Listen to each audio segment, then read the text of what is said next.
Hebreus capítulo 11, o versículo 7. Eu estou feliz por estar participando desse culto. Pastor Lalana, um amigo de muitos anos, pastor Adilson, a Gabriela, Gabi. Deus abençoe. Esse casal é uma bênção, irmão. Uma bênção. Todos os obreiros. Que bom, né? Podemos ajudar a África. Eu já fazem 3 anos seguidos que no mês de fevereiro eu vou para Angola. E só para que os irmãos entendam, o culto lá começa às 8 da manhã e termina meia-noite. E ninguém sai, são 8, 10 mil pessoas no auditório. Quanto mais você prega, mais eles querem, mais. E tem um detalhe, para eles não perderem um culto do outro dia, eles dormem na igreja, para adorar a Deus. Por isso que tudo que você fizer por esse país, você está fazendo pelo reino de Deus, porque nós devemos muito. Quem conhece Bíblia, nós conhecemos a teologia negra. O que é teologia negra? Por exemplo, o Egito protegeu Jesus. Moisés casou também com uma africana. Então nós temos relatos na Bíblia, o eunuco que livrou Jeremias do poço. Então nós chamamos isso da teologia negra. São homens e mulheres desse país aí que fazem parte da Bíblia Sagrada. Então você que contribuiu e você que vai contribuir, se prepare para receber algo extraordinário da parte de Deus, pois é um país sedento. Eu queria só traduzir um texto para não cansá-los. Hebreus 11, 7. Assim foi escrito, né? Pela fé Noé, divinamente avisado por Deus das coisas que ainda não se viam, teve medo, preparou uma arca para a salvação da sua casa, pelo que ele condenou o mundo e se tornou herdeiro da justiça que é pela fé. Assentai-vos.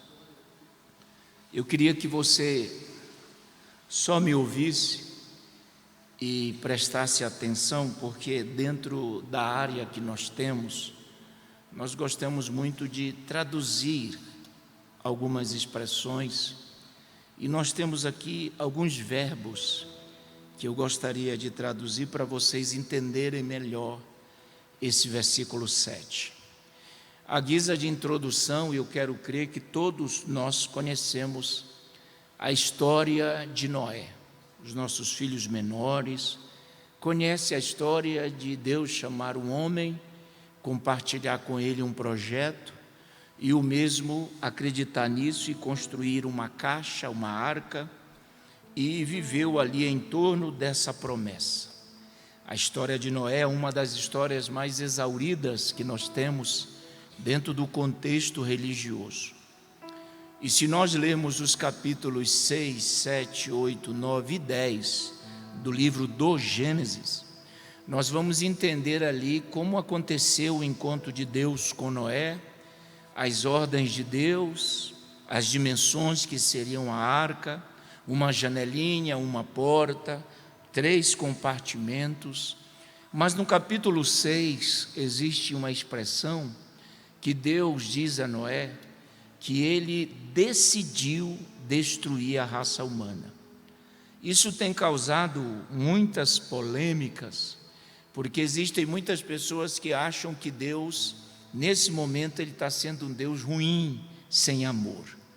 E existe uma seita chamada agnosticismo, que prega que o Deus do Velho Testamento não é igual ao Deus do Novo, porque o Deus do Novo, né, é cheio de misericórdia, de bondade. Já o Deus do Velho, ele é mais incisivo naquilo que ele faz. Mas nós precisamos entender que são atuações diferentes. Deus tinha que atuar daquela forma no Velho Testamento, e por meio de Jesus ele iria atuar de uma outra forma no Novo Testamento. mas é só um Deus.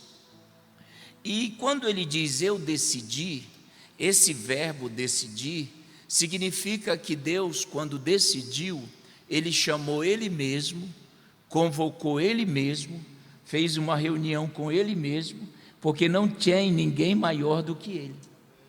Então, quando Deus vai decidir algo no céu, ele não chama anjo, ele não faz reunião, ele não pede opinião para ninguém. Ele é soberano nos seus decretos. Então, essa noite, Deus, com a sua soberania, ele decidiu te abençoar.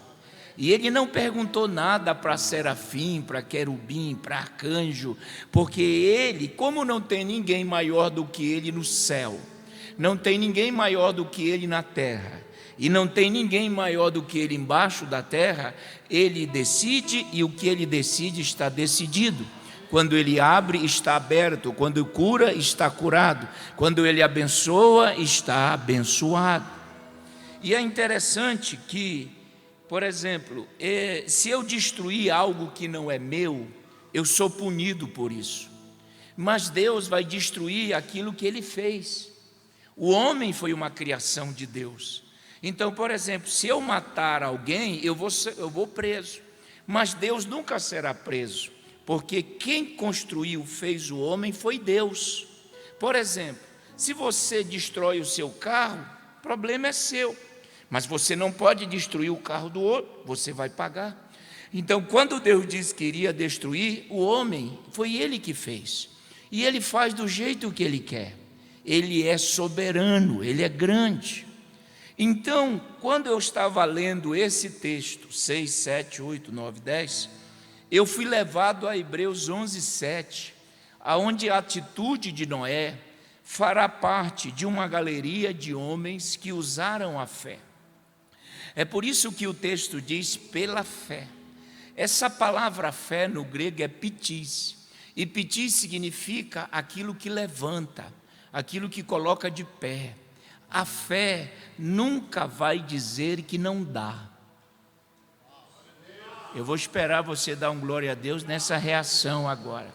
A fé nunca vai coçar a cabeça dizendo agora chegamos no beco sem saída. Não, a fé ultrapassa todos os limites do impossível, porque a fé te agiganta. A fé te leva, a fé te conduz, a fé te levanta. Não, eu vou falar até você dar glória. A fé diz, vai dar certo. A fé não diz assim que você vai fracassar. A fé não tem medo de muro alto, a fé não tem medo de que, agora não. A fé, ela levanta, ela faz, ela governa, e é essa fé que nós estamos recebendo aqui essa noite, para termos uma semana de muita vitória. Então, pela fé, Noé sendo avisado. Olha só como o grego é sensacional. Essa palavra, o que é que você entende na língua portuguesa, se eu disser assim, pastor Adilson, eu estou avisando você de algo? Claro que você vai imaginar que eu estou conversando sobre um assunto.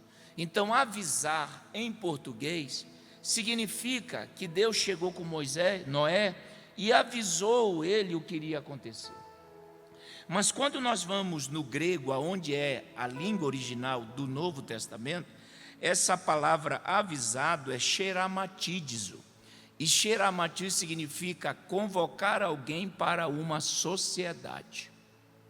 Então, quando Deus chama Noé, não é apenas para avisá-lo, é para chamá-lo para uma sociedade. Dizer, eu poderia destruir o mundo sem ninguém, mas eu quero que você compartilhe desse projeto comigo. Se eu tivesse aí, eu dava glória a Deus, mas tudo bem. Então, avisado significa que Noé está sendo chamado para fazer parte de uma sociedade com Deus. É isso que vocês estão querendo essa noite. Fazer parte de uma sociedade. E esse sócio maior, olha, se tu não me irrita não, hein? Esse sócio maior, ele entra com o impossível, tu só entra com o possível. Não, eu valio um glória a Deus. Esse sócio maior, ele não vai exigir de você o impossível, o inédito, tudo é com ele. Então eu quero profetizar sobre a sua empresa, quero profetizar sobre os teus negócios, que quem é o teu parceiro é Deus, e a porta que Ele abre ninguém pode fechar. Não vai falir esta sociedade. Uau! Não vai falir esse projeto, porque quem garante essa sociedade é Deus. Deus sempre gostou de trabalhar com o homem. Por exemplo, quando Ele fez o mundo com o poder de sua palavra e de suas mãos, Ele não precisou de ninguém, mas agora Ele quer destruir o mundo, então Ele diz: Noé, seja meu sócio. Xeramatizo fala de um relacionamento comercial, em que tem que existir um sócio maior chamando um sócio menor. Aqui todo mundo é sócio menor do sócio maior, que é Deus. E esse, olha, se tu não entender, já era. E esse sócio, ele não mente, ele não engana, a porta vai alargar-se ainda mais, aleluia. Ele é correto naquilo que promete. Eita, eu dava glória a Deus se eu fosse aí, se eu tivesse sentado aí. Ele não mente, ele não engana, ele te chama para ser sócio dele essa noite. Irmão, coloca Deus na tua sociedade, chama Deus para os teus projetos, convoca a divindade dizendo: não sou eu agora quem cuida disso, eu apenas vou gerenciar aquilo que o Senhor vai fazer através de mim. Então Deus está chamando Noé para ser sócio. Agora, olha o resultado dessa sociedade. Quando o amado for pregar esta mensagem, diga que ela é minha, porque as pessoas estão pregando as minhas mensagens dizendo: Deus me deu. Eu não sabia que o meu nome era Deus. Eu pensava que o meu nome era Carvalho Júnior. Amém? Seu ibadiano. Porque ibadiano, seminarista, é um perigo, irmão. Olha ali o que vai envolver essa sociedade. Ó.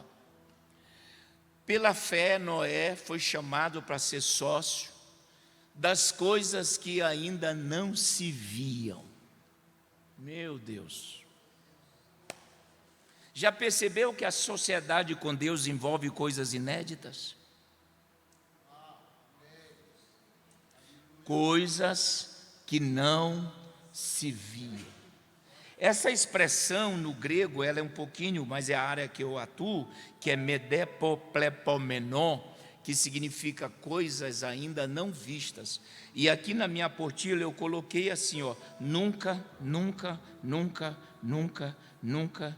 Outro dá glória a Deus, eu não saio do nunca, tá? Nunca, nunca, nunca, nunca. É nunca mesmo, é nunca, nunca.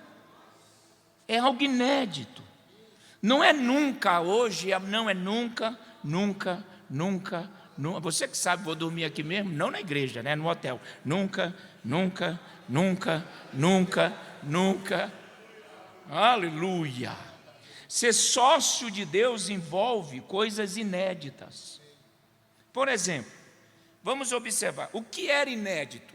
Primeira coisa era a chuva. Não chovia nessa época. A única coisa que nós temos é Gênesis 2, 5, 6. O texto de Gênesis diz: subia um vapor e regava a erva, mas chover não chovia. É isso que está acontecendo hoje aqui. Aí Deus diz assim: vai chover, mas ninguém sabe o que é chuva. Glória a Deus, meu amigo. Olha, glória a Deus. Vai chover, mas ninguém sabe o que é chuva. Esse é o resultado de fazer sociedade com Deus. Ver coisas que ninguém viu.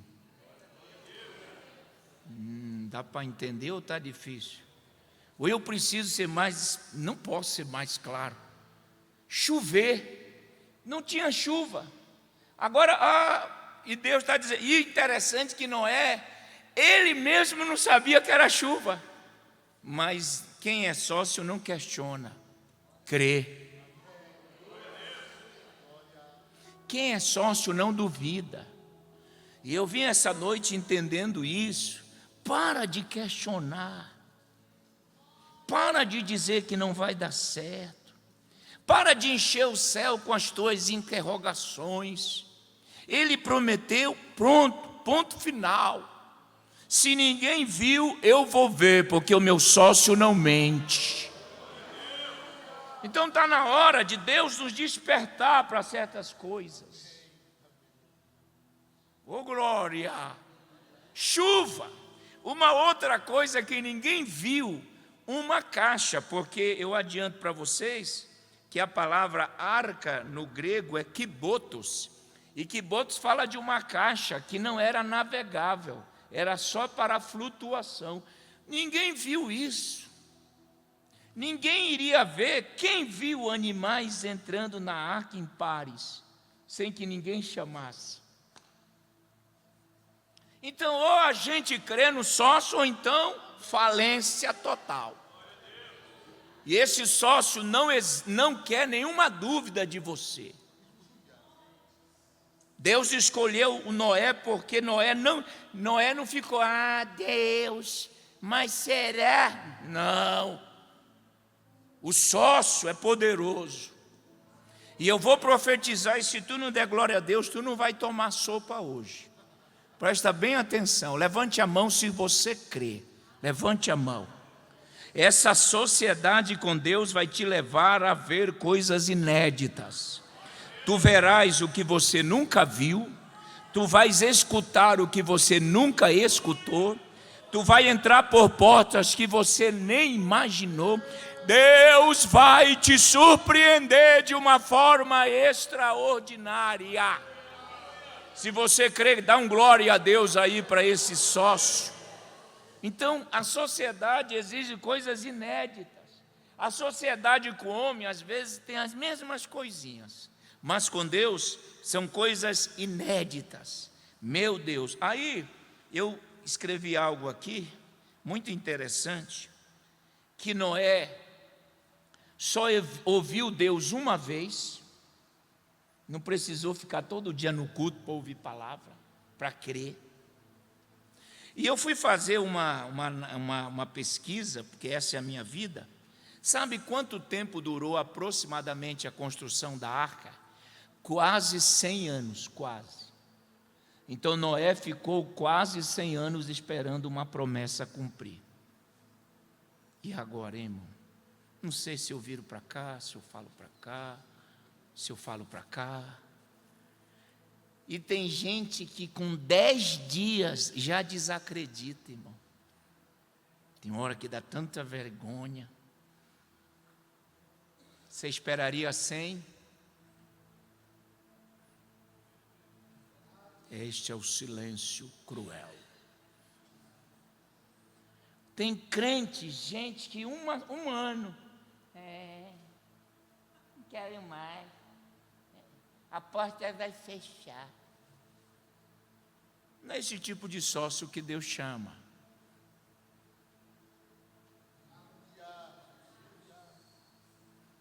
Ou você acredita,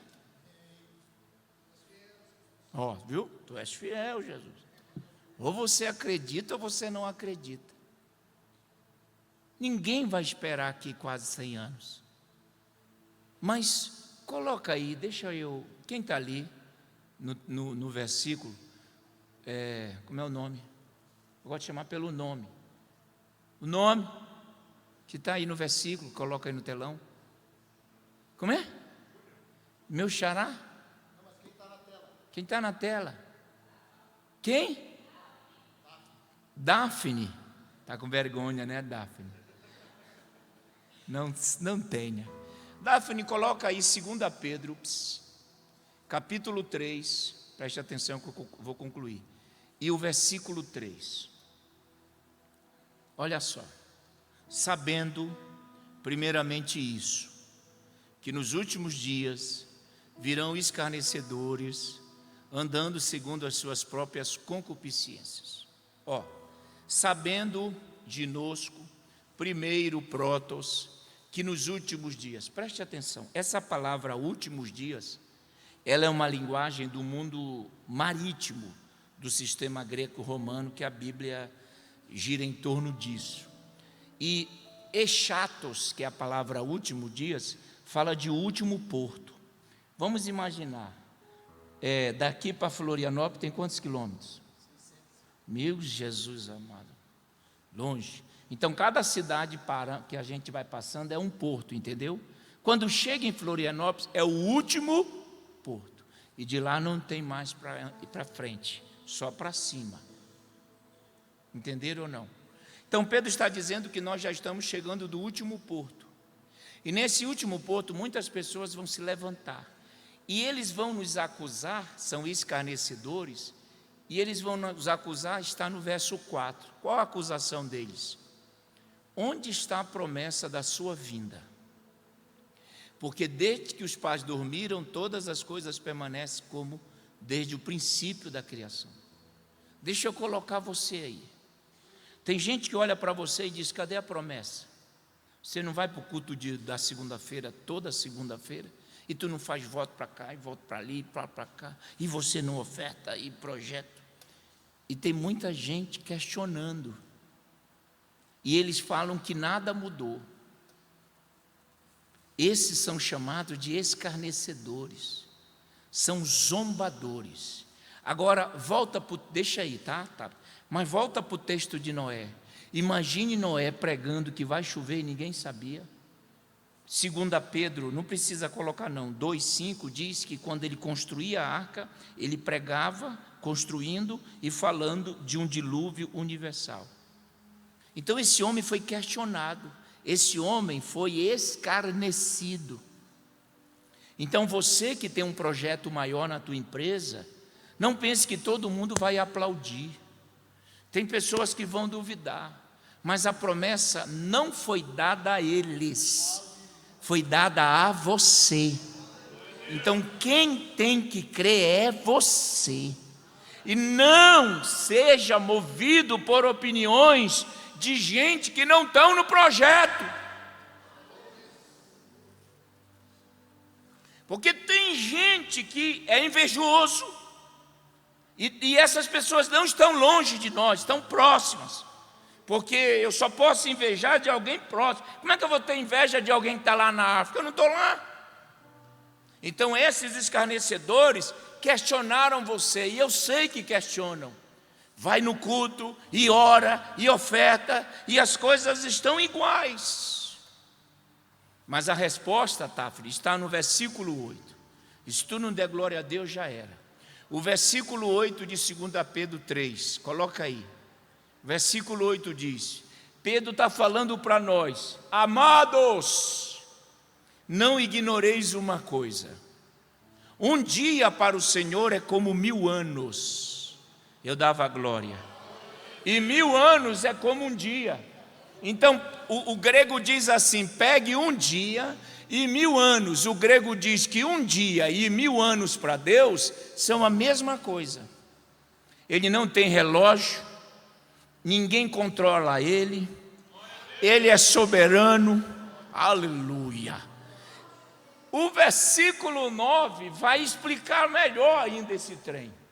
O verso 9 diz assim, coloca aí: o Senhor não retarda. Vejam que o 3, os escarnecedores estão cobrando. Aí o 9, Pedro diz: o Senhor não retarda a sua promessa, ainda que alguns a tenham por tardia.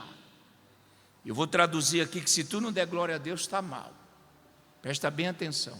Sabe o que significa a palavra retardar no grego? Tem duas vertentes, que é a palavra grega braduno. E braduno fala de alguém que é lento, fala de alguém que chega atrasado. Gostou dessa, né? Olha o olhinho dele. Pedro está dizendo, ele não é lento e nem chega atrasado. Meu Deus, nada de glória aí, nada, nem um alé, pelo menos um gló. Ele não chega atrasado, ele não é lento. Ô glória! E a segunda vertente de braduno fala de alguém que tem um déficit mental. O que é o déficit mental? Alguém que prometeu algo hoje e esqueceu. Então Pedro diz, ele não tem déficit mental. Tudo o que ele prometeu está vivo na sua mente, porque ele é fiel, fiel, fiel. Oh, levanta a mão aí nesse frio e dá um glória a Deus. Então ele não é lento. Oh, glória! Ele não vai chegar atrasado. Faz barulho de glória aí, irmão. Ele não tem problema de esquecimento. Está tudo vivo, vivo, vivo. Enquanto não der glória, eu não paro. Vivo.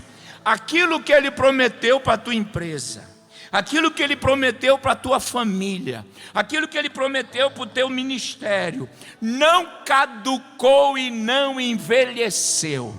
Eu vou falar até você entender. Não caducou e não envelheceu. Está vivo, vivo, vivo, vivo, vivo. Mas nós precisamos reagir essa noite. Nós temos que sair aqui dizendo, não importa o tempo, ele vai cumprir. Ele vai cumprir. Agora, irmão, vejam bem, para nós não cansá-los, que eu estou querendo que o restaurante não feche. E tem alguém aí que está orando para o restaurante fechar. Esse cidadão aqui. Além das pessoas que ficam PPP no nosso ouvido, não vai cumprir e tal, essa sociedade vai falir, já fostes enganado por muitos sócios, mas com esse aqui não existe isso.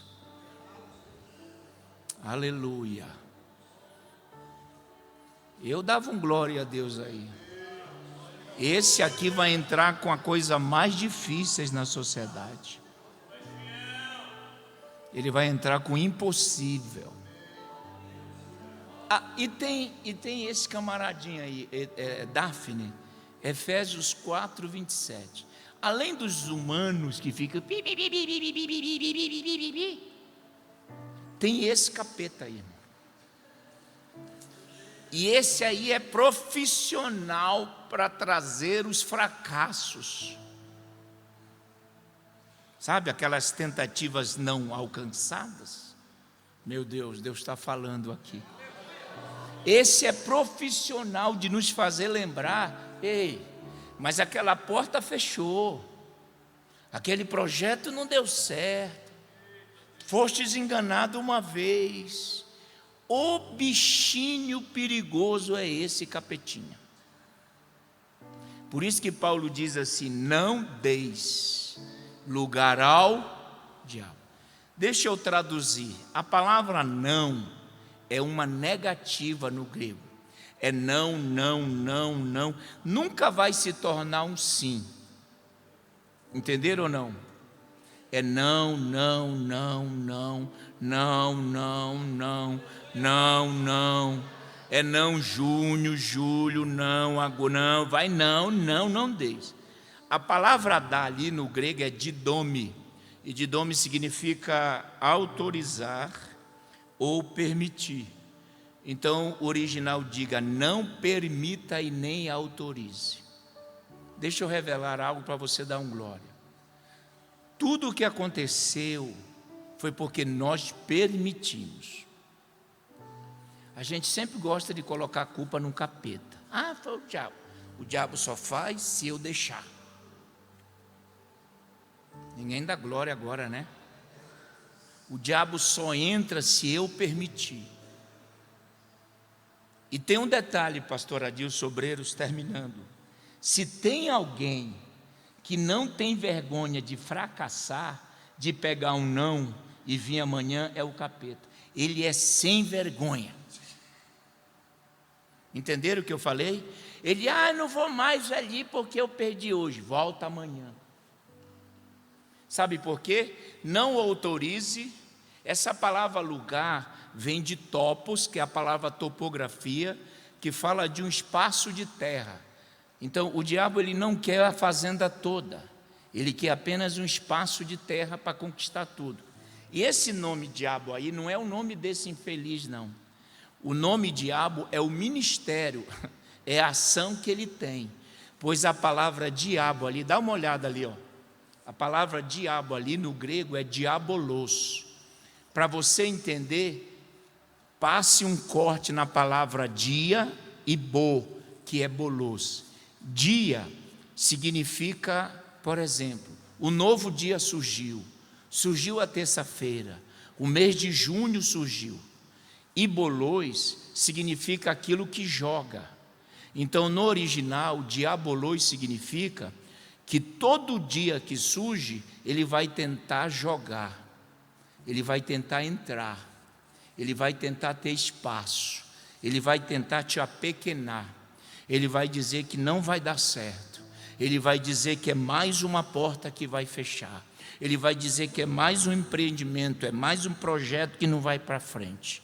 Mas eu venho essa noite como profeta da Bíblia, para profetizar sobre a tua vida, que todas as vezes que ele vier, a porta estará fechada para ele, porque nós já somos o templo do Espírito Santo. Quem está em nós é o Espírito Santo. Se tu não der glória a Deus, eu vou ficar falando até você dar. Quem está em nós é o Espírito Santo. A porta será fechada hoje, ele não vai te levar às depressões, aqueles pensamentos de que se eu entrar nesse projeto, talvez seja mais um que não vai dar certo. Não faça isso. O teu sócio garante o sucesso do projeto. Dá para levantar a mão aí, dar um glória a Deus? O teu sócio garante o sucesso do projeto. Então não desanima. Quanto tempo demorar, creiam. Creiam, porque Deus não vê o meu relógio. Um dia é como 1000 anos. Eu sei que eu sou sanguíneo, e sanguíneo pregar paciência é a coisa mais difícil que tem, porque o sanguíneo não é fácil, mas Deus tem me moldado, Deus tem me quebrado, Deus tem dito para mim: é no meu tempo, é na minha hora, e a hora dele é melhor do que a nossa. Oh, glória a Deus! Irmão, não tem como dar errado. Para terminar, o que Noé vai fazer? Ele vai construir uma arca, sabe? Tem um filme aí sobre Noé, né? Que esse filme é baseado no livro apócrifo de Tomé. Então ele não é bíblico, que aparece os gigantes ali, não. Isso é tudo conversa para boi dormir, e o boi está dormindo há muito tempo. Foi a família de Noé que foi lá na mata tirar a árvore, a madeira, melhor dizendo, e a Bíblia diz que ele preparou a arca. Essa palavra preparar, kataskeuadizo, significa grande esforço. Eu vou terminar aqui. Deus não gosta de sócio que não faça esforço. Nada de glória agora, né? Deus tem uma porta para mim, mas não acorda cedo, meu. Não negocia. Sabe qual foi o problema daquele infeliz que ganhou um talento? Não é a questão de ser um. É que ele teve medo. E o medo é um espírito. Paulo disse isso: Timóteo, Deus não te deu um espírito de medo, ou seja, algo que vai governar você. Não deixa ele governar, porque o medo sempre vai nos travar. E sabe por que ele enterrou? Porque o medo disse para ele: olha, aquele que ganhou 5, se perder 1, tem 4. O que ganhou 2, se perder, fica 1. E se tu perder esse? Entenderam ou não?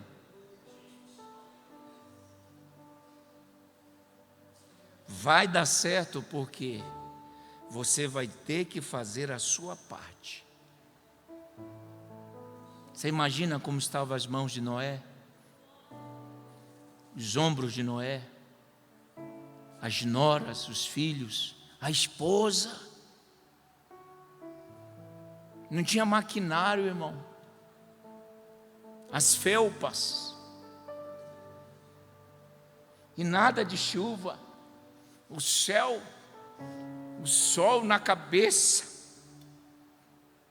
Mas eu não vejo ele reclamar. Hebreus diz: pela fé ele fez tudo aquilo.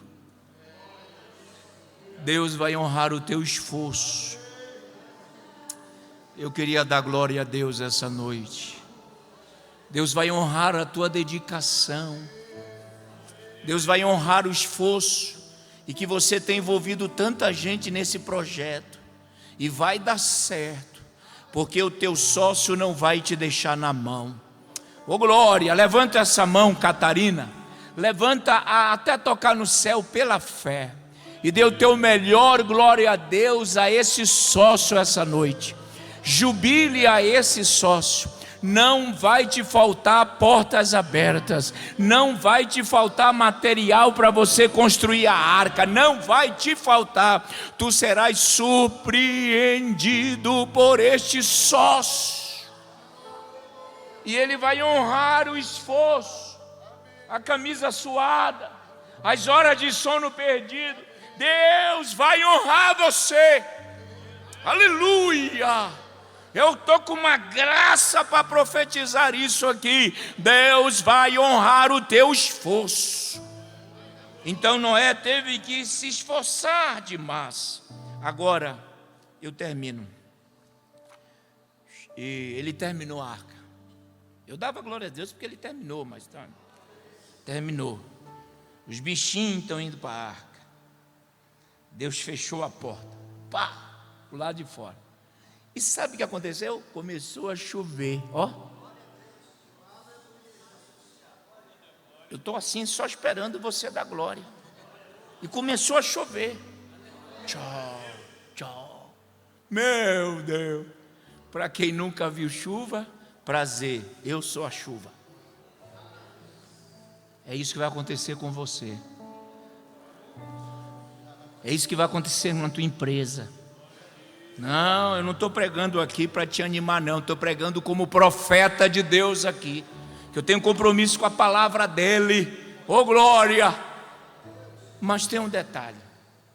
Não tira a foto eu de boca aberta, hein? Eu te processo. Eu não tenho dente aqui mais atrás, por isso que não pode. Sou pedagogo, né, irmão? Pedagogo é cheio de 9 horas. Deus fechou a porta, Dilson. Plá! Pergunta. Isso. Amém. Ai, meu Deus, está me dando fome, irmãos. Esse pastor aí não me deu um café hoje à tarde. É ruim, é mão de vaca. Eu logo vi que o pastor Lalana não estava aqui. Volta, pastor Lalana, volta.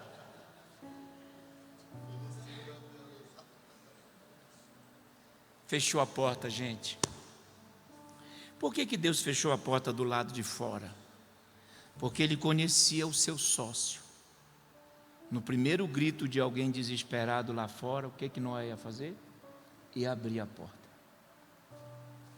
Então eu quero terminar essa reflexão dizendo algo a vocês. Não abra mais a porta que Deus fechou. Não tentem mais brigar por isso. Foi Deus quem fechou. Eita! Parece que eu estou lá naquela reunião que tu fez hoje, não foi? Parece que eu estava naquela conversa hoje lá que você teve. Como foi? O Espírito Santo estava. E Ele fala comigo. Para de chorar por essa porta que já foi fechada. E não tente abri-la mais. Não vai dar certo.